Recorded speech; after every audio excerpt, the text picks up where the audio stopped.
ചാണകം മൂത്രവും കൂടി ഒരു വലിയ ടാങ്കിലേക്ക് വരികയും കേരളത്തിൽ പാലിന് ഡിമാൻഡ് ഉണ്ട്. കേരളത്തിന് ആവശ്യമായ പാല് കേരളത്തിലില്ല. അതായിട്ട് ചെനപിടിക്ക് വരിക എന്നുള്ളതാണ് ഒരു ഫാമിന്റെ ഏറ്റവും വലിയ ആയിട്ട് വരുന്നവരാണെങ്കിൽ ഒരു 5 പശുവെങ്കിലും വെച്ചിട്ട് ആദ്യം സ്റ്റാർട്ട് ചെയ്ത്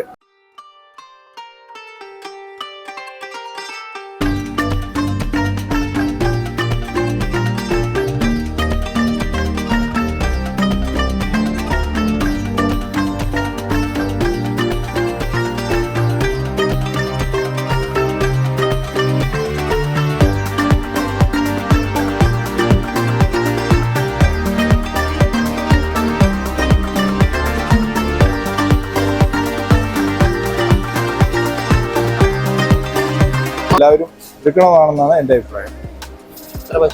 ഏകദേശം നമ്മൾ 100 പശുക്കളോളം ഉണ്ടല്ലോ. ഈ 100 പശുക്കളെ നോക്കാൻ എത്ര തൊഴിലാളികൾ വേണമെന്നാണ് ഒരു കണക്കാക്കുന്നത്? നമ്മൾ ഇതിന്റെ ഉള്ളിൽ തന്നെ വർക്ക് ചെയ്യുന്ന 5 പേരുണ്ട്.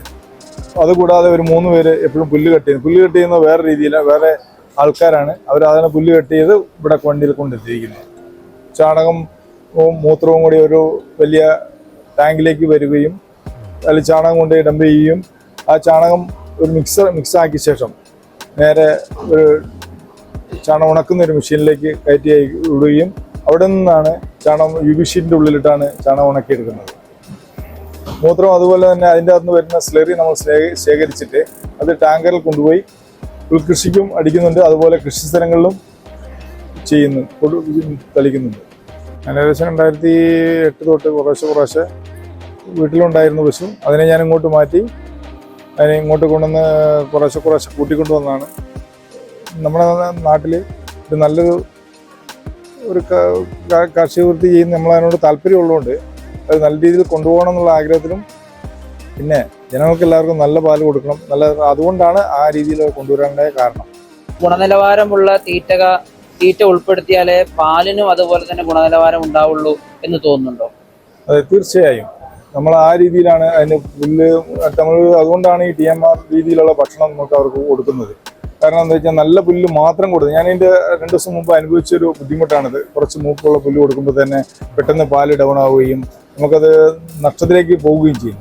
അത് കറക്റ്റായിട്ടുള്ള മൂപ്പുള്ള പുല്ലും അതുപോലുള്ള തീറ്റയും നമ്മൾ മിക്സ് ചെയ്ത് കറക്റ്റായിട്ട് കൊടുത്താൽ മാത്രമേ അതുപോലുള്ള ധാതുലക്ഷണം മിക്സ് ചെയ്ത് കൊടുത്താൽ മാത്രമാണ് പാലിൻ്റെ ഫാറ്റും SNF എല്ലാം നിലനിർത്താൻ നമുക്ക് കഴിയുള്ളൂ. അങ്ങനെയാണ് നമുക്ക് നല്ല വില ലഭിക്കുകയുള്ളൂ. ഇന്ന് പലരും ഡയറി ഫാമിംഗ് നഷ്ടമാണ് എന്ന് പറഞ്ഞ് പിന്മാറാറുണ്ട്. ഇത്രയും വലിയൊരു ഫാം ലാഭകരമായി മുന്നോട്ട് കൊണ്ടുപോകാൻ കഴിയുമെന്ന് താങ്കൾ വിശ്വസിക്കുന്നതിന്റെ രഹസ്യം എന്താണ്?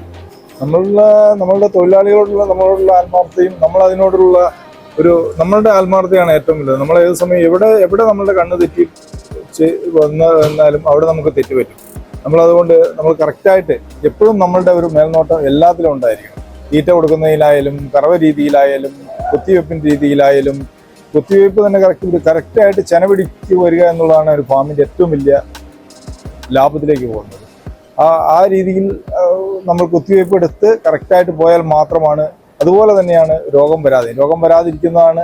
നമ്മൾക്ക് രോഗം വന്നിട്ട് ചികിത്സിച്ചിട്ട് ഒരു വർഷത്തെ ഒരു കറവ പോവുക എന്നുള്ളതാണ് ആ വർഷത്തെ ഏറ്റവും വലിയ ഇത്. ഏകദേശം ഒരു 12 ഏക്കറോളം നേപ്പിയറിൻ്റെ തന്നെ പുൽകൃഷിയുണ്ട്.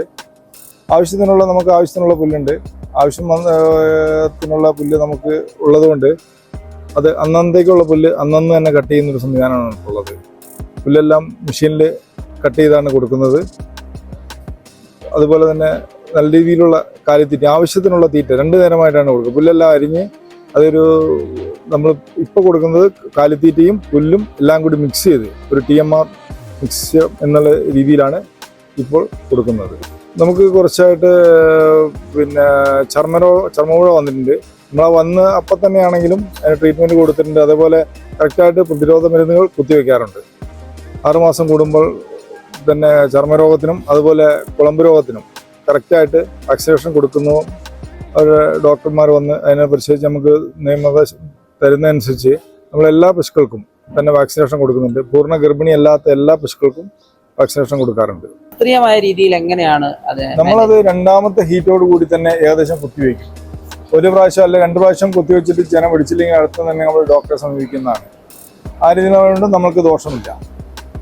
പ്രസവിച്ചു കഴിഞ്ഞാൽ ഉടനെയും അത് ആ രീതിയിൽ തന്നെ അതെ, ആ രീതിയിൽ തന്നെയാണ് നമ്മൾ കൈകാര്യം ചെയ്തത്. ഈ മേഖലയിലേക്ക് പുതുതായി കടന്നു വരാൻ ആഗ്രഹിക്കുന്ന യുവാക്കളോട് ഒരു വലിയ കർഷകൻ എന്ന നിലയിൽ നൽകാനുള്ള ഏറ്റവും പ്രധാനപ്പെട്ട ഒരു ഉപദേശം എന്തായിരിക്കും? നല്ല രീതിയിൽ കൊണ്ടുപോകേണ്ട ആത്മാർത്ഥതയോട് കൂടിയിട്ട് പ്രവർത്തിക്കുകയാണെങ്കിൽ ഒരു കുഴപ്പവുമില്ല. നല്ല രീതിയിൽ അതിൽ നോക്കി നടത്താനുള്ളൊരു മനസ്സ് നമുക്ക് വേണം. അതായിട്ട് കടന്നു വരുന്നതിനോട് എനിക്ക് പറയാനുള്ളത് എന്താ വെച്ചാൽ പാല് ഒരു ഉൽപ്പന്നമാക്കി മാറ്റുക എന്നുള്ളതാണ് അതിൻ്റെ ഏറ്റവും വലിയ ആവശ്യം.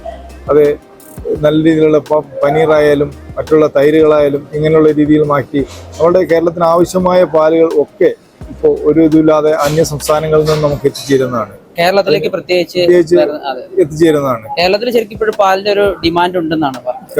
കേരളത്തിൽ പാലിന് ഡിമാൻഡ് ഉണ്ട്. കേരളത്തിന് ആവശ്യമായ പാല് കേരളത്തിലില്ല. അത് മറ്റ് അന്യ സംസ്ഥാനങ്ങളിൽ നിന്നാണ് എത്തുന്നത്. ഇവിടെ തന്നെയായാലും നമ്മൾ മുൻനിൽക്കുന്ന ഉൽപ്പന്നങ്ങളായി മാറ്റുകയാണെങ്കിൽ വൻ ലാഭത്തിലേക്ക് അത് കൊണ്ടുപോകാൻ കഴിയും. അപ്പൊ പുതുതായിട്ട് വരുന്ന ഒരാളോട് പെട്ടെന്ന് വലിയ രീതിയിൽ ഫാം തുടങ്ങണം എന്നല്ല, എത്ര വെച്ച് തുടങ്ങണം എന്നാണ് പറയാ? ഒരു 2-3 വെച്ചിട്ടാണോ? ആദ്യം പുതിയതായിട്ട് വരുന്നവരാണെങ്കിൽ ഒരു 5 പശുവെങ്കിലും വെച്ചിട്ട് ആദ്യം സ്റ്റാർട്ട് ചെയ്ത് അവന്റെ രീതിയിൽ ഒതുങ്ങുക. കാരണം ഒന്നായിട്ട് ഒരാള് കൊണ്ടുവന്നിട്ട് 10-25 പശുവിനെ വാങ്ങിയിട്ട് മെയിൻറ്റെയിൻ ചെയ്യുന്നത്. അതുകൊണ്ടാണ് നമുക്ക് കളിപ്പ് പറ്റുന്നത്. നമുക്ക് കൊണ്ടുവന്ന് ചെറിയ രീതിയിൽ തുടങ്ങി അത് ഒരു 1-2 വർഷത്തിന് ശേഷം നല്ല രീതിയിൽ ആക്കി കൊണ്ടുപോവുകയാണെങ്കിൽ അത് ഏറ്റവും ഉചിതമായിരിക്കും. കാരണം അതിനെ ശ്രദ്ധ കൊടുക്കാനും മറ്റേ നമ്മളൊരു 25 പശുവിനെ കൊണ്ടുവന്ന് അല്ലെങ്കിൽ 20 പശുവിനെ കൊണ്ടുവന്ന് ഒരു തൊഴുത്തിൽ കെട്ടിയ ശേഷം അതിനെ നോക്കുമ്പോൾ എല്ലാം കൂടി ഒരുമിച്ച് പ്രസവിക്കുന്നു. അങ്ങനെ അതിനെ പരിപാലിക്കാൻ കഴിയുന്നില്ല. അതിന് വരുന്ന ബുദ്ധിമുട്ടുകൾ അവർക്ക് നോക്കിയെടുക്കാൻ കഴിയുന്നില്ല. അതിനേക്കാൾ ഏറ്റവും നല്ലത് അവനൊരു 5 പശു വാങ്ങുന്നു, അതിനനുസരിച്ച് പുല്ലുകൾ ക്രമീകരിക്കുന്നു. ആദ്യം നമ്മൾ തീറ്റപ്പുല്ല് ക്രമീകരിക്കുക എന്നുള്ളതാണ്. തീറ്റപ്പുല്ല് ക്രമീകരിച്ച ശേഷം ആണ് ഈ ഫാം സ്റ്റാർട്ട് ചെയ്യേണ്ടത് തന്നെ. അങ്ങനെ സ്റ്റാർട്ട് ചെയ്യുകയാണെങ്കിൽ നല്ല രീതിയിലുള്ള പ്രവർത്തനം കാഴ്ചവെക്കാൻ കഴിയും.